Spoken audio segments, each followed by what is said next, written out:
Howdy, my name is Ty Alexander, and welcome to a video in Chapter 2 where we discuss the Production Possibilities Frontier, or PPF for short, and what exactly it means to have an obtainable, unattainable, and efficient points on the PPF graph. For starters, the Production Possibilities Frontier is the line or curve that shows all possible combinations of two outputs that can be produced using all available resources.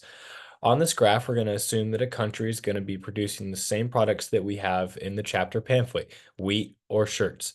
We're also going to assume that all workers have the same skill set and can produce the same amount of labor per person. Okay. On this graph, you'll see 3 points. The graph on the inner side the point on the inner side of the graph is attainable but not efficient, meaning that we can produce this amount of wheat and shirts using our resources, but it's not the greatest amount of these resources given the labor that we have. The point outside the PPF line here is not attainable because we don't have the resources or technology yet to reach that point on the graph. The point on the PPF itself is going to be the best way for us to use our labor resources in creating the most amount of wheat and shirts at the same time.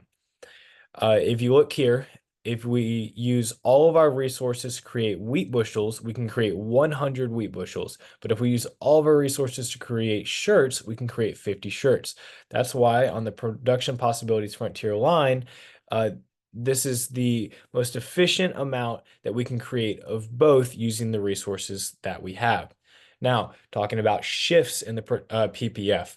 If we were to gain a new advancement in technology, we could potentially shift our PPF outward. For example, if we found a new way for our workers to create shirts that allowed us to create more shirts with the workers that we have, we could technically have our PPF shift out here.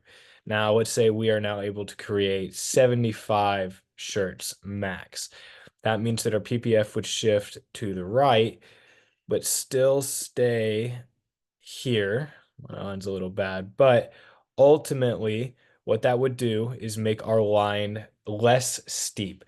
All that means is that we can now create more shirts along with the wheat bushels that we allocate towards our workers.